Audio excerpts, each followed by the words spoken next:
नमस्कार, बहुत स्वागत आपका अनादि टीवी पर। मैं हूं आपके साथ पारुल। खबरों की शुरुआत करेंगे। प्रधानमंत्री नरेंद्र मोदी ने शुक्रवार को छत्तीसगढ़ को 7,600 करोड़ की सौगात दी।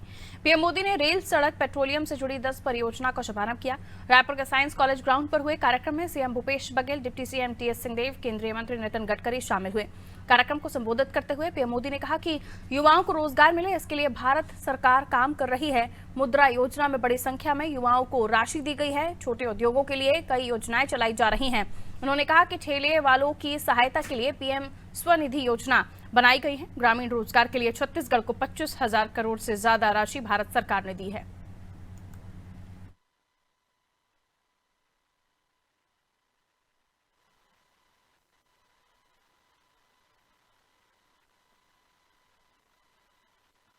छत्तीसगढ़ को 7,000 करोड़ रुपए से अधिक की परियोजनाओं का उपहार मिल रहा है।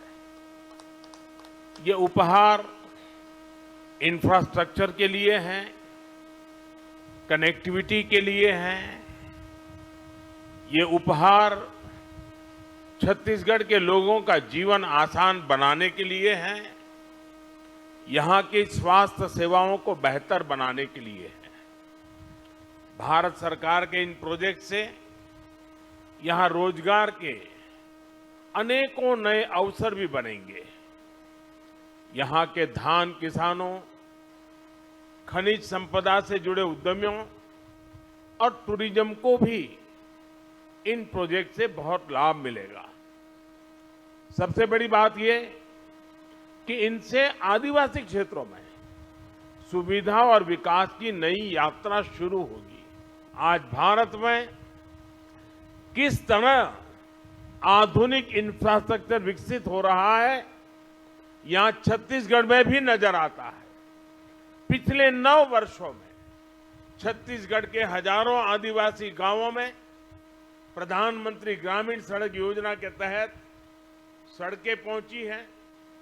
भारत सरकार ने यहां करीब 3,500 किलोमीटर लंबी नेशनल हाईवे की परियोजनाएं स्वीकृत की है। इसमें से लगभग 3,000 किलोमीटर की परियोजनाएं पूरी भी हो चुकी हैं। इसी कड़ी में आज रायपुर कोड़ेबोड़ और बिलासपुर पथरापाली हाईवे का लोकार्पण हुआ है। रेल हो, रोड हो, टेलीकॉम हो, हर तरह की कनेक्टिविटी के लिए पिछले 9 साल में भारत सरकार ने छत्तीसगढ़ में अभूतपूर्व काम किया है। 9 साल पहले छत्तीसगढ़ के 20% से ज्यादा गांवों में किसी तरह की मोबाइल कनेक्टिविटी नहीं थी। आज ये घटकर लगभग 6% रह गई है। इनमें से अधिकतर जनजातीय गांव है, नक्सल हिंसा से प्रभावित गांव है। इन गांवों को भी अच्छी 4G कनेक्टिविटी मिले, इसके लिए भारत सरकार 700 से अधिक मोबाइल टावर लगवा रही है। इनमें से करीब 300 टावर काम करना शुरू कर चुके हैं।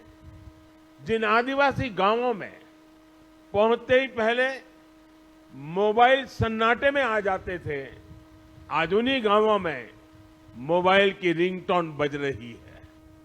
मोबाइल कनेक्टिविटी पहुंचने से कितने ही कामों में अब गांव के लोगों को मदद मिल रही है।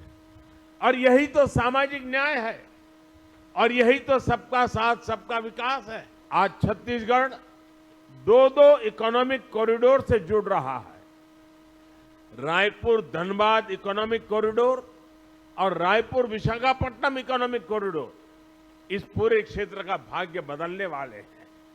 ये आर्थिक गलियारे उन आकांक्षी जिलों से होकर गुजर रहे हैं जिन्हें कभी पिछड़ा कहा जाता था, जहां कभी हिंसा और अराजकता हावी थी। आज उन्हीं जिलों में भारत सरकार की कमान में विकास की नई गाथा लिखी जा रही है। आज जिस रायपुर विशाखापट्टनम इकोनॉमिक कॉरिडोर पर काम शुरू हुआ है, वो इस क्षेत्र की एक नई लाइफलाइन बनने वाली है। इस कॉरिडोर से रायपुर और विशाखापट्टनम के बीच का सफर आधा हो जाएगा। 6 लेन की ये सड़क धमतरी की धान बेल्ट, कांकेर की बॉक्साइट बेल्ट और कोड़ा गांव के हस्तशिल्प की समृद्धि को देश के अन्य हिस्सों में जोड़ने का प्रमुख मार्ग बनेगी। यहां 75 लाख लाभार्थियों को आयुष्मान कार्ड दिए जाने की शुरुआत हुई है। यानी मेरे इन गरीब और आदिवासी भाई बहनों को हर साल 5 लाख रुपए तक के मुफ्त इलाज की गारंटी मिली है। छत्तीसगढ़ के 1,500 से ज्यादा बड़े अस्पतालों में वो अपना इलाज करा सकते हैं। मुझे संतोष है कि गरीब, आदिवासी, पिछड़े, दलित परिवारों का जीवन बचाने में आयुष्मान योजना इतना काम आ रही है। और इस योजना की और एक भी विशेषता है, अगर छत्तीसगढ़ का कोई लाभार्थी हिंदुस्तान के किसी और राज्य में है और वहां उसको अगर कोई परेशानी हो गई तो ये कार्ड वहां भी उसका सारा काम पूरा कर सकती है। इतनी ताकत इस कार्ड में है। और इस कार्यक्रम को केंद्रीय मंत्री नितिन गडकरी और सीएम भूपेश बघेल ने भी संबोधित किया। क्या कुछ उन्होंने कहा मन से, आपको सुनवाते हैं। छत्तीसगढ़ एक प्रगतिशील, समृद्ध और संपन्न राज्य है। फॉरेस्ट और खनिज संपत्ति से परिपूर्ण है और इसी राज्य में विकास के लिए अच्छे रोड नेटवर्क का निर्माण करना एक बहुत बड़ा आह्वान है। मुझे इस बात की खुशी है कि छत्तीसगढ़ के नक्सलग्रस्त एरिया में करीब 20,000 करोड़ रुपए के कार्य का भी हमने ऑलरेडी कार्यक्रम हाथ में लिया है।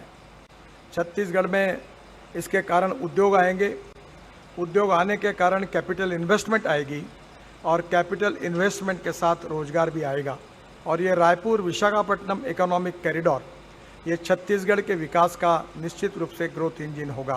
प्रधानमंत्री जी से हम लोग अनेक मंचों में मिलते रहे हैं और छत्तीसगढ़ के विकास के बारे में मिलके भी, नीति आयोग में भी, निवास कार्यालय में और कभी पत्राचार के माध्यम से यहाँ के विकास के बारे में हम लोग मांग करते रहे हैं। मैं उन मांगों को और दोहराना नहीं चाहता। आदरणीय केंद्रीय भूतल परिवहन मंत्री गडकरी जी के साथ अनेक बार बैठकें हुई और मुझे खुशी है कि हम लोग जितना मांगते हैं उससे ज़्यादा ही दे देते हैं। तो आदरणीय गडकरी जी का भी स्वागत। और केंद्र राज्य के संबंध के आधार पर लगातार हम लोग तो मांगते रहेंगे, केंद्र सरकार से जितनी आवश्यकता होती है उसे मांग करते रहते हैं। मैं उन सब को और ज़्यादा न कहते हुए केवल यही कहना चाहूँगा कि छत्तीसगढ़ में लगातार विकास की गति में हम लोग आगे बढ़ रहे हैं।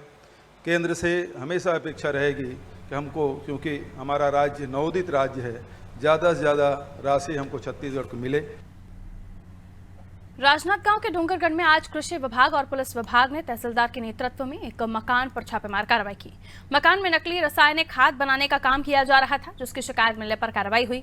हालांकि छापेमारी के दौरान वहां कुछ महिलाएं ही काम करती मिली। जिन लोगों ने घर किराए पर लिया वो फरार थे। पुलिस ने मामले पर एफआईआर दर्ज कर ली है।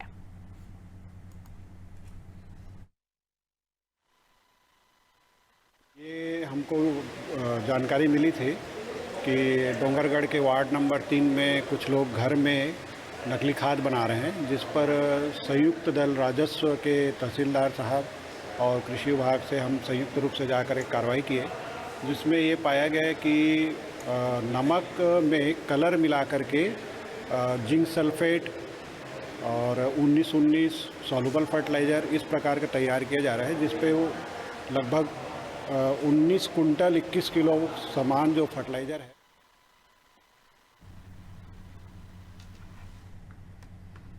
छत्तीसगढ़ में कर्मचारी अधिकारी के संयुक्त मोर्चा ने 5 सूत्रीय मांगों को लेकर हड़ताल की और इसी कड़ी में राजनांदगांव जिले के डोंगरगढ़ में संयुक्त मोर्चा ने तहसील कार्यालय के सामने प्रदर्शन किया।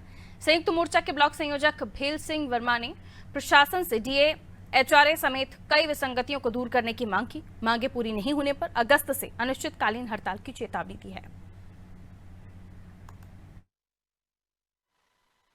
हम लोग कर्मचारी अधिकारी संयुक्त मोर्चा के तत्वाधान में एक दिवसीय धरना प्रदर्शन कर रहे हैं। हमारी मांगे 5 मांगे हैं। जो कि शासन ने पूरी नहीं की है। पहला है हमारा डीए का महंगाई भत्ता का केंद्र के समान। केंद्र 42% दे रही है, जबकि हमें 38%, अभी कल घोषणा हुई है उसके अनुसार से 38% हुआ है। अभी हम फिर भी 4% पीछे है। दूसरी मांग है एचआर की। एचआर केंद्र सरकार 7वें वेतनमान पर दे रही है, जबकि हम लोगों को 6वें वेतनमान पर दे रहे हैं। हमें इससे लाखों रुपये का नुकसान हो रहा है। इसी तरह से हमारा ओपीएस का है, जो कि नियुक्ति तिथि से होना चाहिए। इस तरह से हमारी 5 सूत्री मांग है।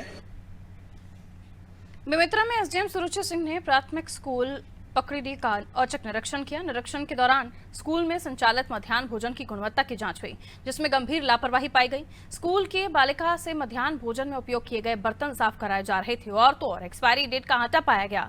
अनुविभाग अधिकारी ने स्कूल के बच्चों से पठन पाठन के संबंध में चर्चा भी की। उन्होंने शिक्षकों से कहा कि बच्चों को अच्छा वातावरण मिले, शिक्षक निर्धारित समय पर स्कूल आए, रसोई घर और खासकर शौचालय की साफ सफाई का विशेष ध्यान रखा जाए। प्राथमिक शाला परकीडी में औचक निरीक्षण के दौरान किचन में बहुत अच्छी साफ सफाई नहीं पाई गई थी और आटा जिससे पूड़ी बनी थी वो एक्सपायर्ड मिला था। तो इसमें वो प्रधान पाठक को नोटिस जाएगा और इसको ठीक करने के लिए समझाइश दी गई है और अच्छे से साफ सफाई करने के लिए भी समझाइश दी गई।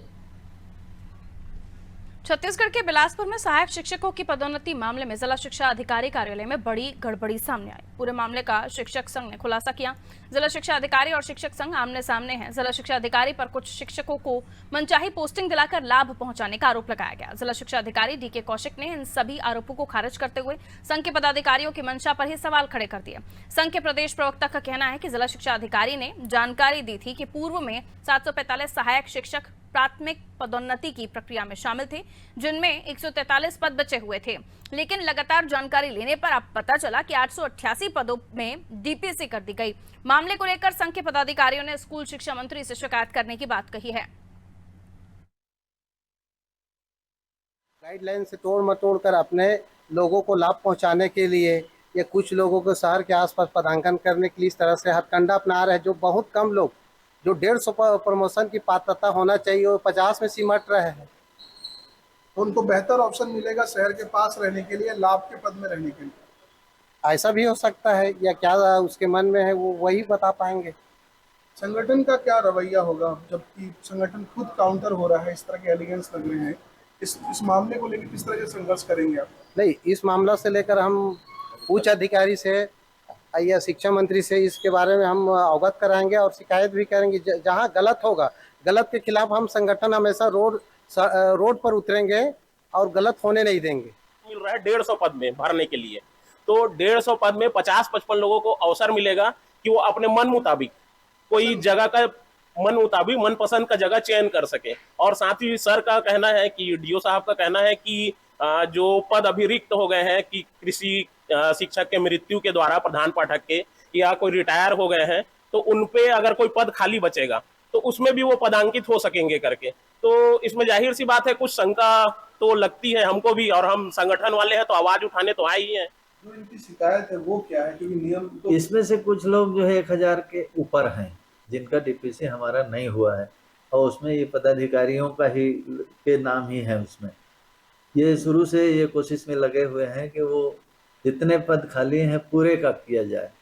तो ऐसा तो संभव नहीं है। जितना डीपीसी, इनको एक बार ही प्रमोशन में 3 साल का छूट मिला था, तो जितने का डीपीसी की कार्रवाई हुई है उतने लोगों का ही कर पाएंगे हम। तो अनावश्यक दबाव है, चूँकि इनका 1000 के ऊपर है तो चाहते हैं कि जितना पद है खाली हो जाए तो हमारा नंबर आ जाएगा। ये गलत है। उन्होंने हवाला दिया है रायगढ़ और बाकी चीजों का। दूसरे जिले वाले यदि गलत कर रहे होंगे।